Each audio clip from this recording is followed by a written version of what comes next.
Voces del Periodista. El Club de Periodistas de México, con su brazo asistencial, la Fundación Antonio Sáenz de Miera y Frieital, presenta Voces del Periodista. Conduce Celeste Sáenz de Miera. Comenzamos.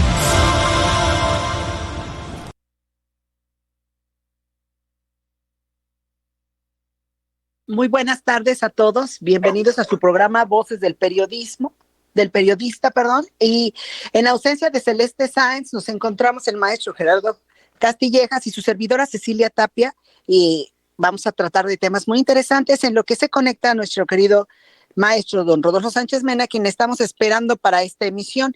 Y bueno, pues tenemos temas muy interesantes. Primero entraremos a la parte internacional, y en este primer bloque podríamos platicar escuchando pues obviamente a Gerardo Castillejas acerca de las protestas en Bolivia, en Brasil y todo este tema que bueno, hemos visto que no solamente en Latinoamérica están intentando renacer los nazis, sino también en Bolivia y en Brasil. Maestro, ¿nos podría usted comentar acerca de este tema?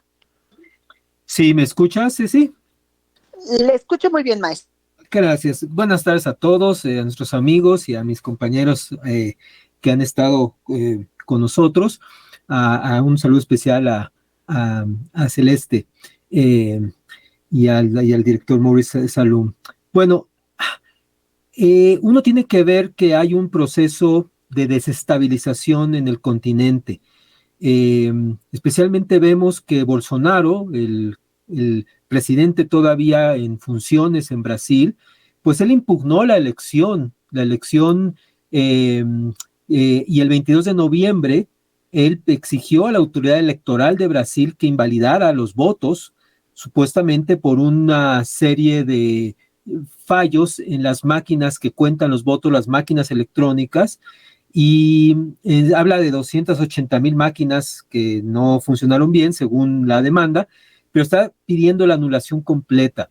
Ahora, Brasil está en este momento bajo una tensión enorme, el país está polarizado, mucho más que antes de la elección, y aquí lo que vemos es que lo que está haciendo el propio Bolsonaro, al no reconocer las elecciones y al crear una situación en el país muy complicada, él está recibiendo el apoyo internacional de los mismos redes que llevaron en México a cabo esta reunión de la famosa Coalición de Acción Política Conservadora, el CEPAC, del cual el presidente López Obrador se dirigió a esta reunión de ultraderecha, donde decidieron que México fuera su sede en esta ocasión, y que reunió toda la ultraderecha del continente.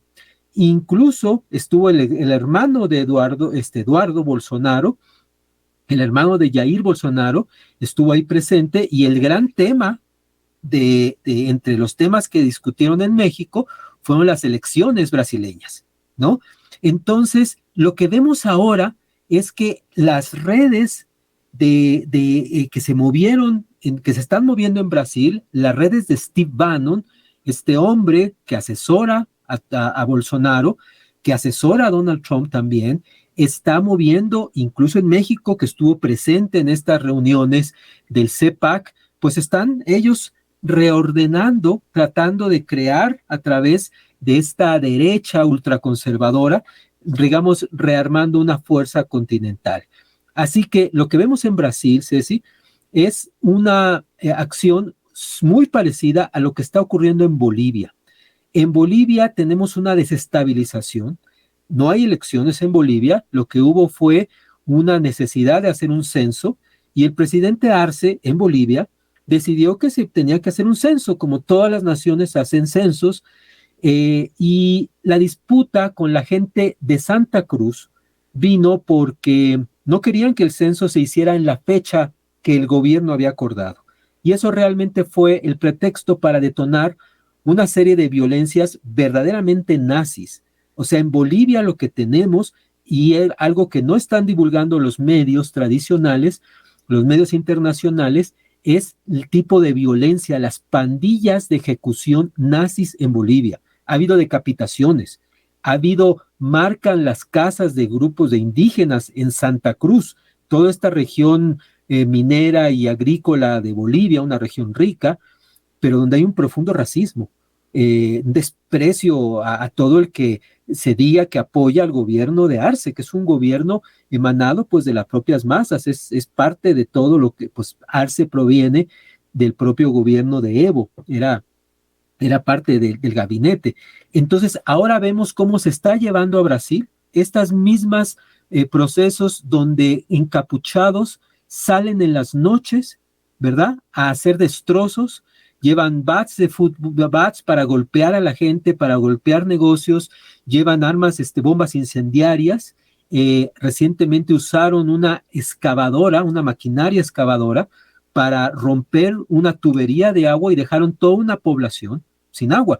Esta violencia está en 4 estados importantes, en Santa Catarina, Rondônia, Mato Grosso, pero lo van a extender a otras partes. Así que lo que vemos, yo creo que teniendo una visión, tratar de mantener, digamos, monitoreo de lo que pasa en el continente, es muy oportuno, muy necesario lo que hizo el presidente López Obrador, demostrar que la nación, en el caso de la manifestación gigantesca que hubo el pasado domingo, es una manifestación de que el país está celebrando a un gobierno que sí ha cumplido, a un gobierno que no está buscando la confrontación y la polarización. Estamos tratando de entre todos sacar el país adelante, y si hay grupos que se oponen a ello, bueno, pues que queden evidenciados que no quieren participar de esa reconstrucción, de esa transformación, pero no se les va a permitir que generen violencia. Así que creo que fue muy oportuno y señalarlos por parte de lo que hizo el presidente el domingo, de decir, aquí en este país, incluso en la Ciudad de México, se les permite tener una reunión a los más ultraderechas de todo el continente y se les deja libremente actuar. Se pueden discutir siempre y cuando no pasen a sus acciones violentas. Entonces, lo que tenemos es un continente donde puede haber este proceso de polarización y hay que evitarlo en todas partes. Argentina también va a enfrentar problemas diversos, muy polarizadas las posiciones políticas allá, así que bien hace México en mantener una postura como esta, apertura, pero manteniendo siempre claro de que es la población la que tiene que manifestarse por la unidad nacional y por los propósitos de la nación. Creo que vamos al corte. Así es, maestro. Y pues bueno, para quienes han tenido dudas, y que esta es la parte más importante, de repente hablar de nazismo en Brasil, en un país latinoamericano, pues recordemos nada más que quien estuvo en el 78 en Brasil, que fue Joseph Mengele, que bueno, pues de ahí como miembro de un partido nazi, pues refugiado en Brasil, es donde consigue este tipo de grupos jóvenes nazis y que hoy están haciendo de las suyas. Y pues bueno, efectivamente, maestro Gerardo Castillejas, vamos a un corte. Ya tenemos con nosotros a nuestro querido maestro Rodolfo Sánchez Mena. Continuamos.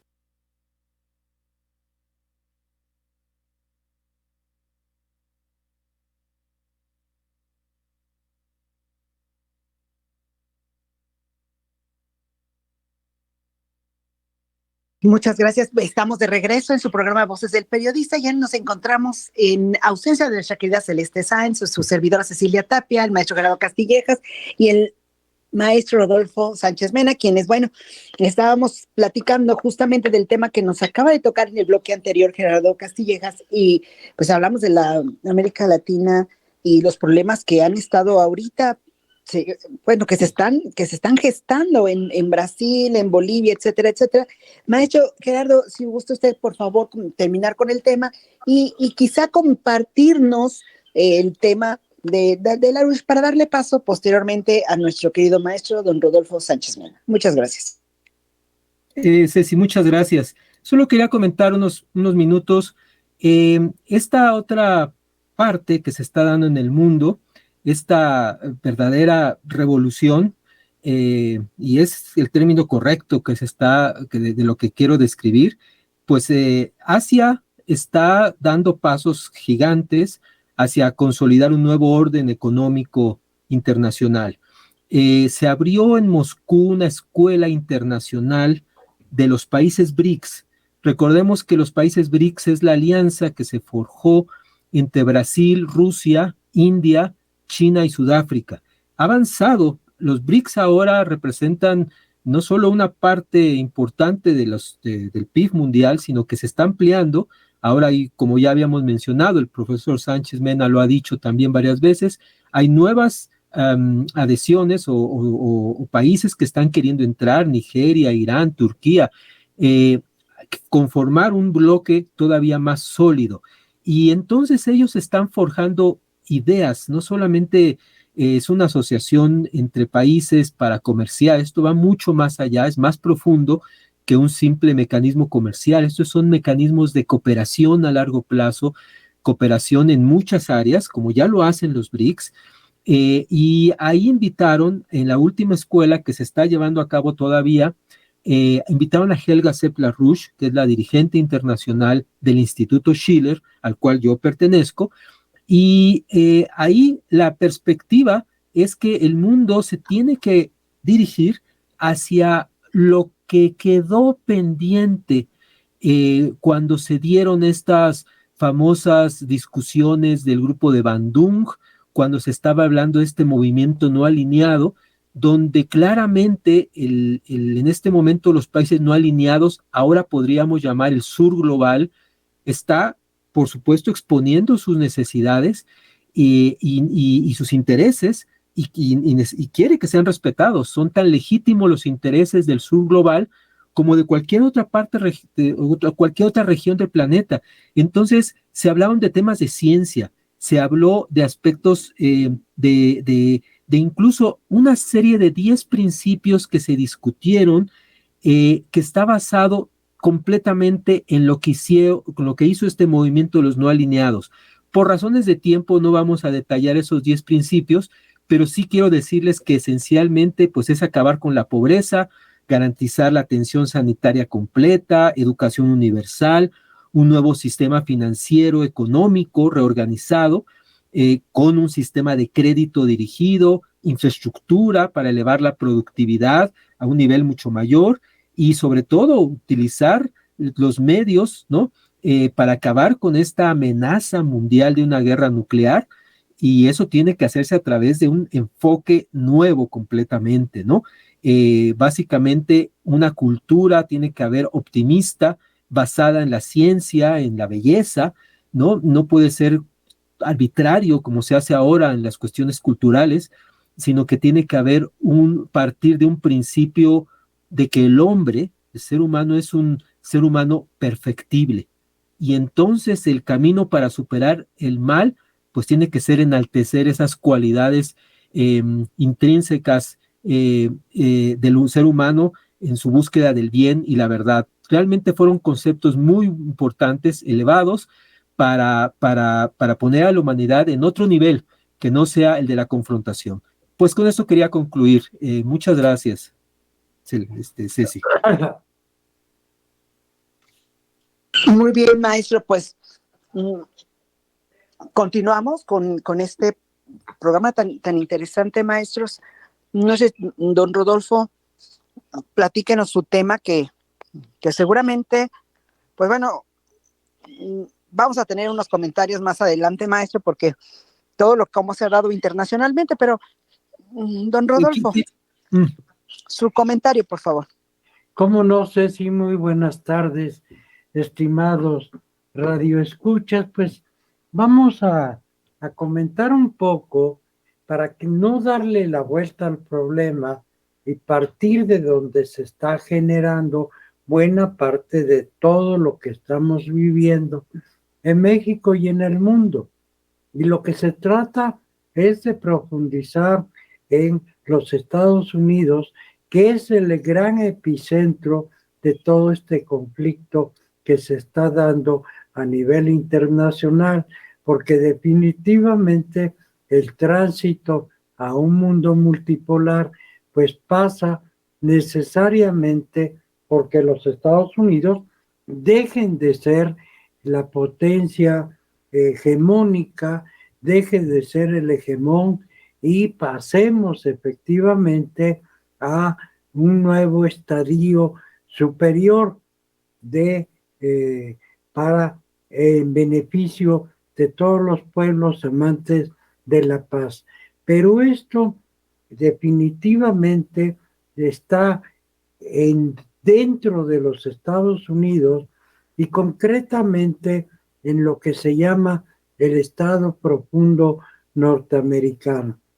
Allí hay un choque de intereses contrapuestos desde la pasada elección que no ha quedado del todo resuelta en términos de que quién ganó las elecciones. La propaganda, todos los analistas que están dentro del proyecto del Estado Profundo, pues definitivamente argumentan y dicen que Biden ganó las elecciones y que Trump pues es una necedad de su parte insistir en que las elecciones las ganó Biden. Pero si partimos de la realidad que acabamos de vivir, Celeste y compañera Ceci Tapia, de lo que acabamos de ver es cómo quedaron los resultados electorales justamente como quedaron la vez pasada, nada más que ahora los republicanos ganaron la Cámara de Representantes y Biden quedó exactamente con la parte que les tocó de la Cámara de Senadores, pero no la ganó del todo. ¿Por qué? Porque en Georgia, en unos meses más, se va a llevar a cabo una elección que va a romper el empate, pero no es un empate simplemente de que se trata de gobernar con una vez que se han terminado los comicios. Permítanme explicarlo de esta manera, Ceci. Mire, lo que vivimos en Brasil, lo que lo estamos viendo, es que hoy no es suficiente el voto electoral. No es suficiente que tenga usted la legitimación para gobernar. Lo que requiere además es de un consenso más amplio y un consenso de una negociación en donde estén de acuerdo las Fuerzas Armadas, el Ejército, que estén de acuerdo las iglesias, de que estén de acuerdo los grupos financieros.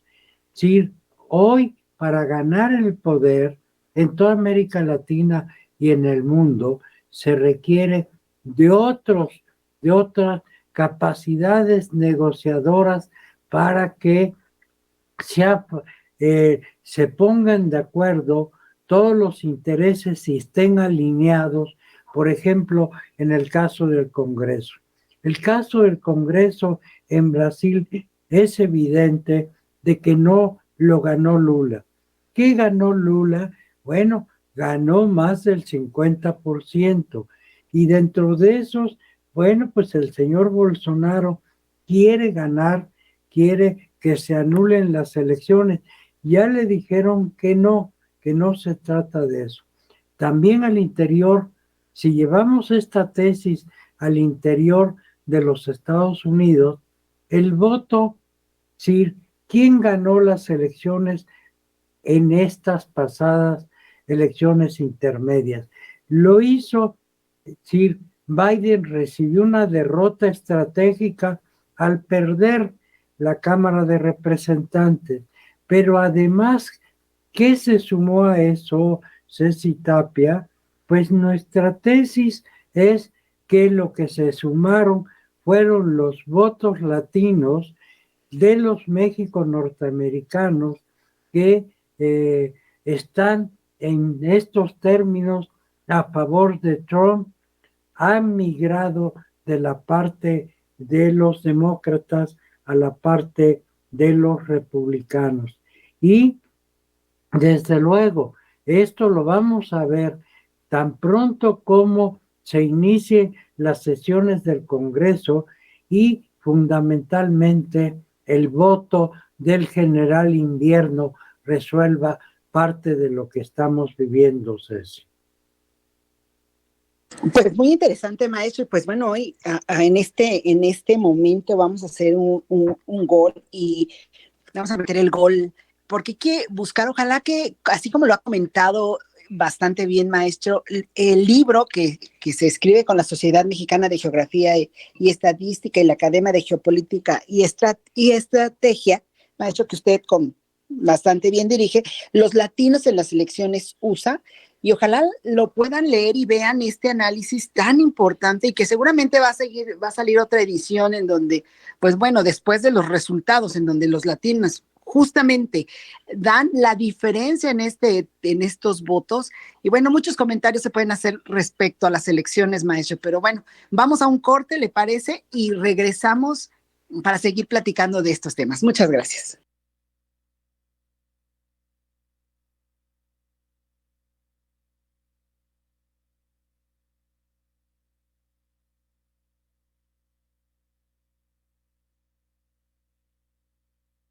Estamos en el tercer bloque de su programa Voces del Periodista, y en la ausencia de nuestra querida Celeste, quien está ya trabajando para la entrega de premios nacionales e internacionales de periodismo, la entrega número 72 de este evento tan importante, no solamente en la historia del país, en la historia periodística, sino también internacionalmente. Entonces, pues bueno, va a ser el 7 de diciembre, y ojalá estén todos pendientes, no solo en las redes sociales, en la transmisión que será por YouTube y en varios medios y canales, esta premiación y las grandes sorpresas que trae de los análisis de mucha gente intelectual, que mucha gente que está en esto. Maestro don Rodolfo, continuamos con su tema, ¿qué le parece? ¿Cómo no, Ceci? Claro que muchas de las cosas que comentamos son motivo de debate, ¿sí? Y pues el problema que tenemos es en términos del instrumento que tenemos, o sea, la radio. Cuando estamos en una reunión presencial, se puede hablar y desde luego que hay discrepancias, pero el medio, la radio, no nos permite mucho este debate porque es un solo micrófono, pero vamos a insistir en que el problema está dentro de los Estados Unidos, no está en Ucrania, no está en Europa, ¿sí?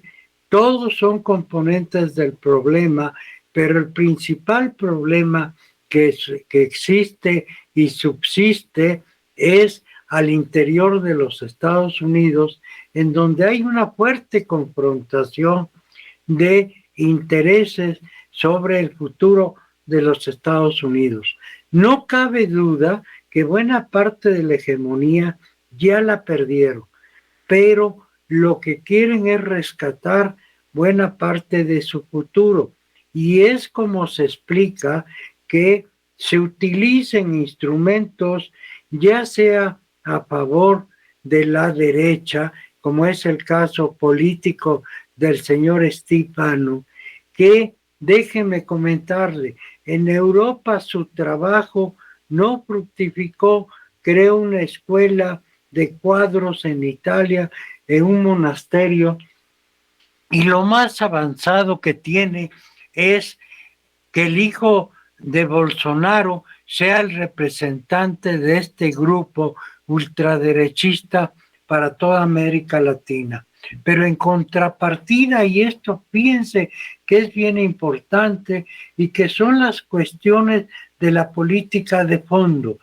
Si Brasil, que dejó de ser un país avanzado en términos de su desarrollo industrial después del golpe de Estado, se concentró en la agricultura, en la agroindustria, pero para haberse concentrado ahí requiere de fertilizantes, y el único que posee los fertilizantes es Rusia en este momento, y Rusia con Putin tiene que haber negociado necesariamente con Bolsonaro. Bolsonaro es un militar, Bolsonaro es un derechista, lo es cierto, pero todos estos factores, insisto, tienen que alinearse para poder sacar adelante un programa de gobierno que no dependa de solo los votos. Lo mismo sucede en los Estados Unidos. Los Estados Unidos hoy todavía no han resuelto su conflicto interior. Los republicanos ya se preparan hoy para enjuiciar tanto a Biden, a los dos Biden. Y bueno, pues esto tiene que expresarse de fondo tan pronto como pase el invierno. Si hay un invierno mediano que pueda ser sorteado por los europeos, Biden va a mantener un poco de su fuerza. Pero si al contrario, la falta de gas, la falta de petróleo afecta a la población y a la industria, el problema se va a radicalizar a favor de una solución que necesariamente pasa por el Pentágono, por los circuitos de la gran industria militar y tecnológica, que incluye desde luego la industria farmacéutica y las grandes redes. Con eso es muy importante entender que el problema se va a resolver y tiene que pasar por un acuerdo en los Estados Unidos. Todo lo que vemos que está sucediendo fuera, incluyendo la inflación, depende de la salida que se le dé a Estados Unidos. El nazismo creciente en toda América Latina y en Europa es una expresión de este conflicto interior que no necesariamente pasa por el Partido Republicano. Es una expresión tanto del Partido Republicano como del Partido Demócrata.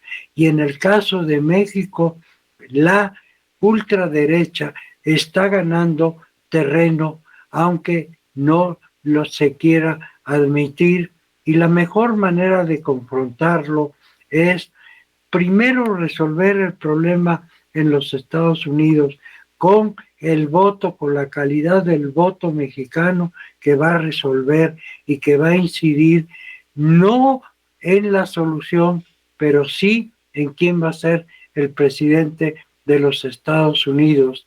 Y con ello se tiene que empezar a distender el conflicto en los Estados Unidos. Estamos a 2 años en donde va a ser la elección en Argentina, en donde el conflicto va a ser muy fuerte entre el Partido Peronista y la ultraderecha argentina, que va a querer ganarle el poder al peronismo, y también en México lo mismo va a suceder si no se logra articular un frente por el lado de López Obrador y por el otro del frente opositor, no necesariamente de ultraderecha. Pues sí, maestro, eso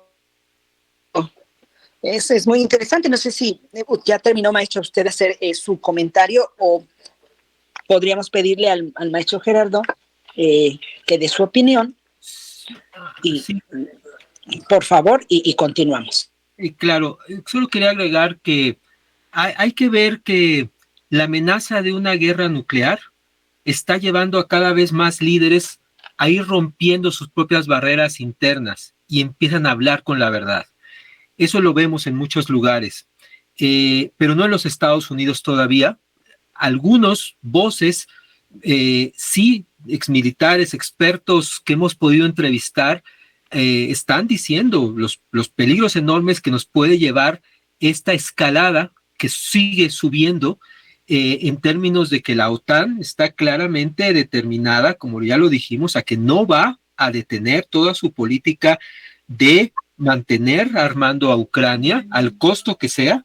Y entonces el asunto aquí es cómo logramos ir quitando en los propios, en estos líderes en diferentes partes, simplemente plantear de que el mundo no puede continuar en esta loca carrera en donde tenemos no solo la amenaza de una guerra, sino además tenemos los problemas gravísimos de la falta de alimentos. La producción de alimentos ha caído dramáticamente en el mundo, amenazadas más de 1.500 millones de personas a pasar hambre o morir de hambre en el próximo año, cifras de la propia ONU. Y no podemos seguir con una política de sanciones, de libre comercio, donde las ganancias solamente van para los grandes corporativos, las grandes megacorporaciones, cuando tenemos un problema de una pandemia no resuelta todavía, ahora con nuevas variantes, como lo ha explicado el doctor Ondarza, y además tenemos una política verde, una política antihumana que antepone, ¿verdad?, de una manera no científica, antepone el hecho de que el ser humano debe ser considerado simplemente como una plaga, y si esa plaga se extiende demasiado hay que quitarla. Es decir, aquí lo que estamos viendo es esta forma en la cual se está pensando. Ese es el problema que tenemos en el mundo, y yo coincido con el profesor Sánchez. En Estados Unidos, la forma de pensar, no solo del liderato, también de una buena parte de la población que no ha entendido que Estados Unidos debe colaborar con este bloque de países asiáticos, olvidarse de toda esta estrategia hegemónica a través de la guerra, pero la guerra no se detiene solamente por proclamar la paz.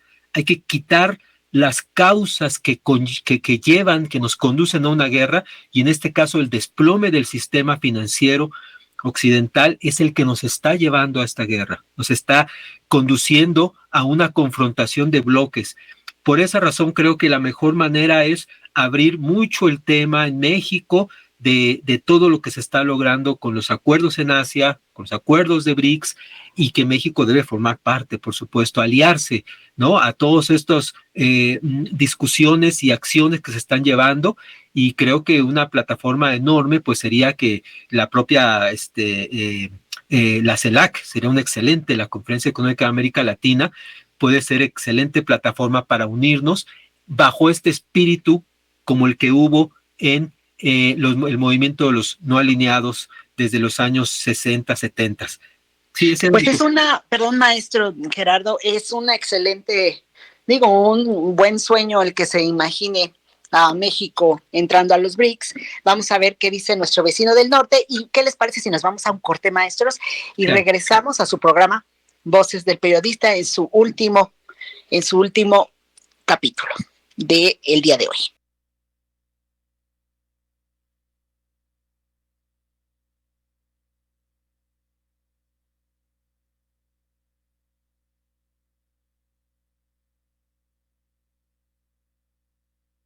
Muchas gracias. Estamos de vuelta en el último bloque del programa Voces del Periodista.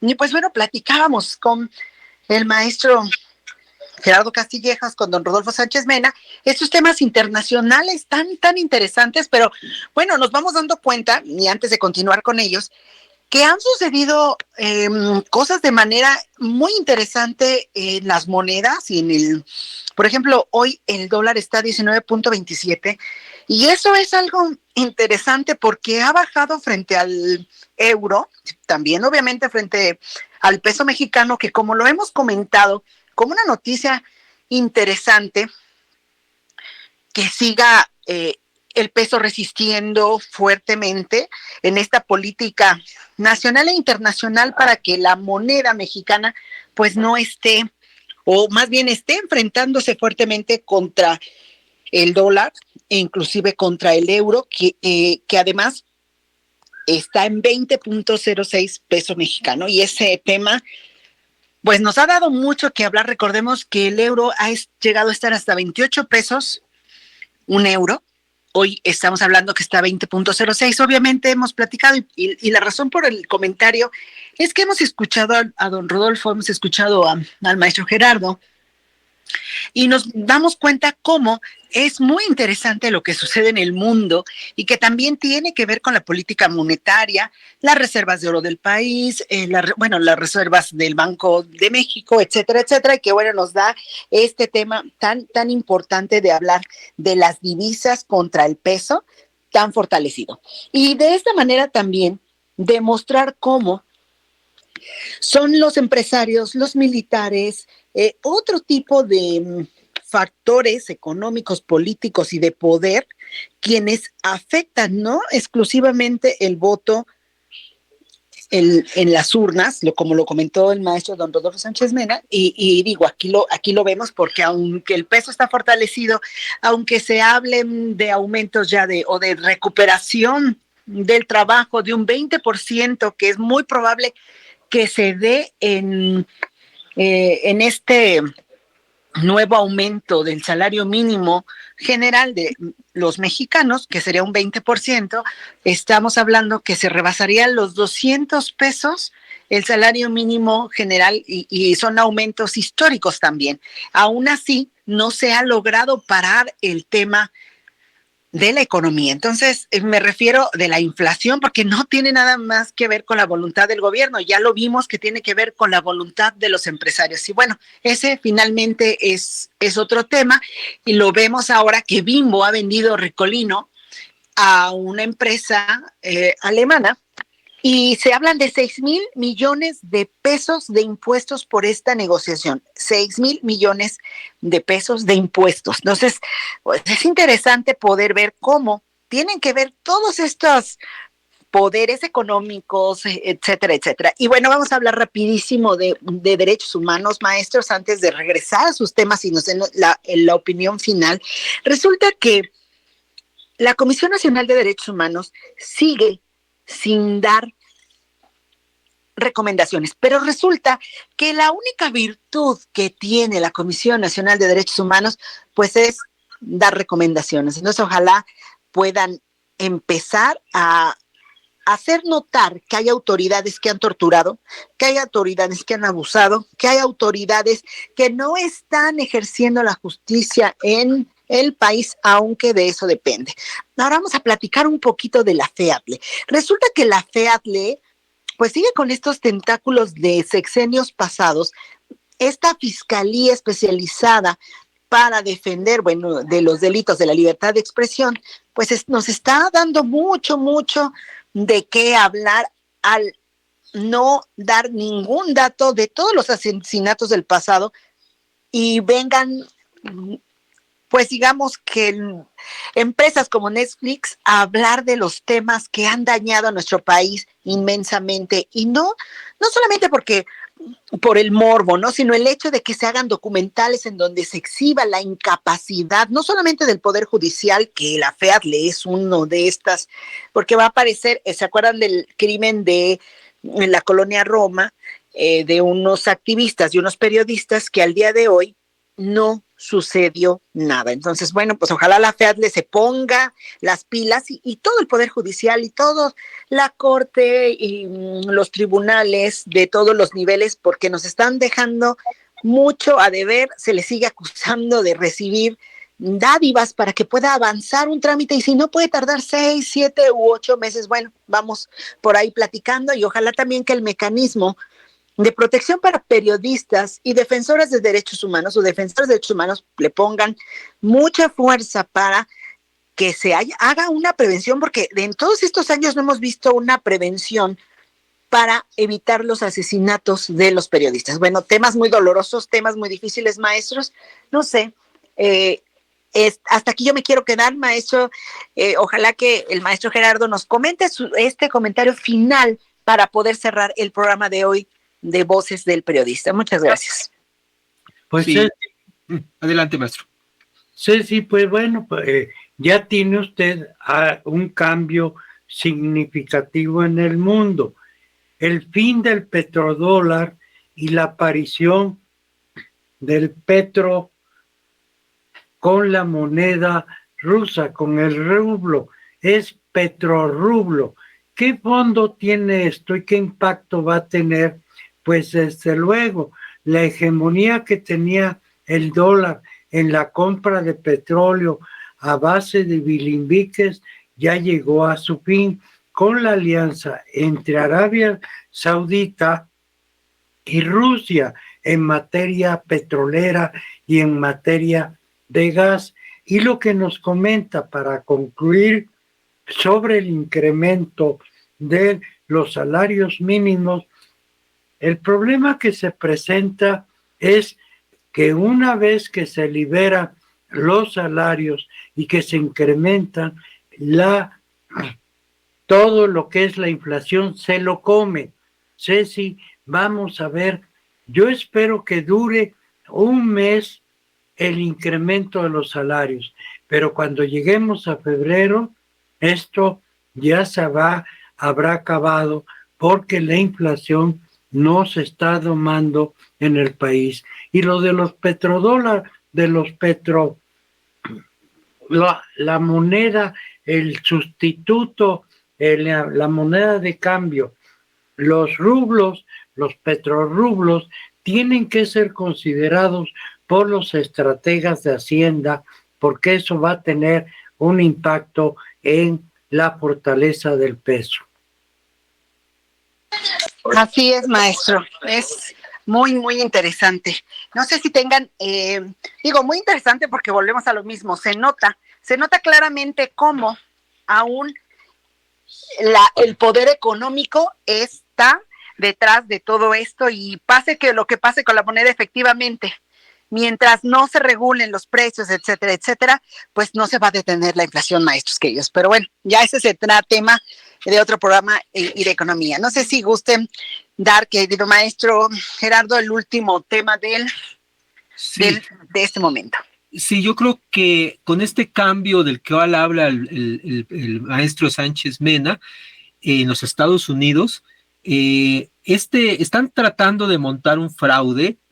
Actualmente quieren presentar a Biden como un nuevo Franklin Delano Roosevelt, cosa que es patético, pero lo están intentando hacer y está recibiendo un fuerte rechazo porque acaba Biden de presentar una iniciativa, o más que nada ya es una exigencia al Congreso de que se obligue a los trabajadores ferrocarrileros a volver al trabajo aunque estén enfermos. O sea, ya la prestación laboral esencial de que si un trabajador... Muchas gracias, maestro Gerardo. Se enferma. Entonces yo creo que eso es parte de ese cambio, el rechazo que hay a Biden y estas políticas, creo que es un síntoma de esos cambios que hay ya. Quería comentar eso nada más.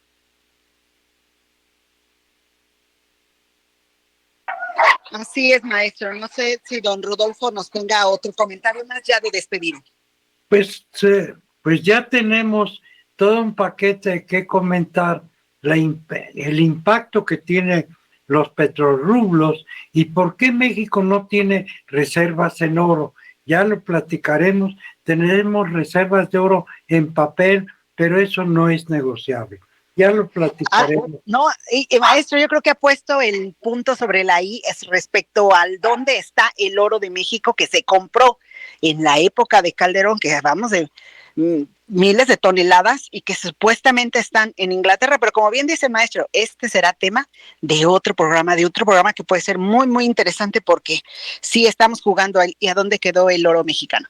Pues bueno, vamos a cerrar con este comentario en la emisión el día de hoy de su programa Voces del Periodista, mandándole un saludo a la querida Celeste Sáenz, a nuestro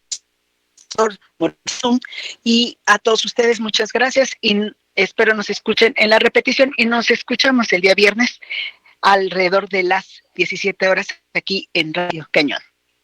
Hasta pronto.